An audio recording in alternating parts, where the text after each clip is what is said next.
Palm Sunday. A reading from the Gospel of Luke, chapter 19, verses 28 to 40. At that time, Jesus went on ahead, going up to Jerusalem. When he drew near to Bethphage and Bethany, at the mount that is called Olivet, he sent two of the disciples, saying, "Go into the village in front of you, where on entering you will find a colt tied, on which no one has ever yet sat. Untie it and bring it here.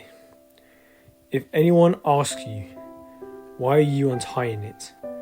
you shall say this, 'The Lord has need of it.'"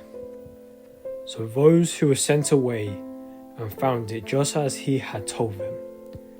And as they were untying the colt, its owner said to them, "Why are you untying the colt?"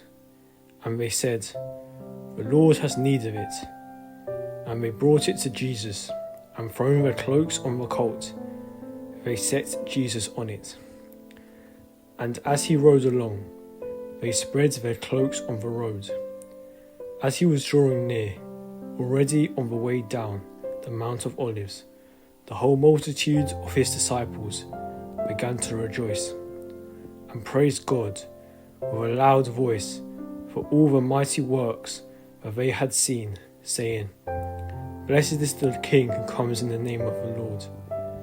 Peace in heaven and glory in the highest." And some of the Pharisees in the crowd said to him, "Teacher, rebuke your disciples."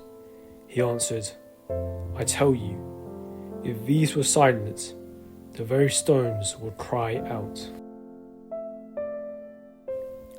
Today is Palm Sunday, the start of Holy Week, leading to the Triduum. Holy Thursday, Good Friday and the Easter Vigil.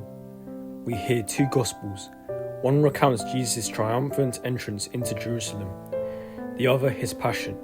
Luke's account emphasizes Jesus' command over events, his healing touch, forgiveness from the cross, and conversation with the good thief. Unlike other Gospels, Luke shows Jesus' complete trust in God until his final breath. As we enter Holy Week, we reflect on Jesus' journey, his suffering and his fulfillment of God's kingdom. Jesus entered Jerusalem humbly on a colt, despite being greeted by crowds as a king. How does his example challenge you to live with humility and serve others in your daily life?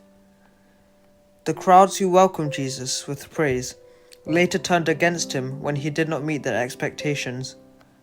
When have you struggled with accepting Jesus' teachings when they differ from your own desires or expectations? Even as Jesus faced suffering and rejection, he continued his mission with hope and trust in God's plan. How can Jesus' example inspire you to find hope and remain faithful during difficult or uncertain times?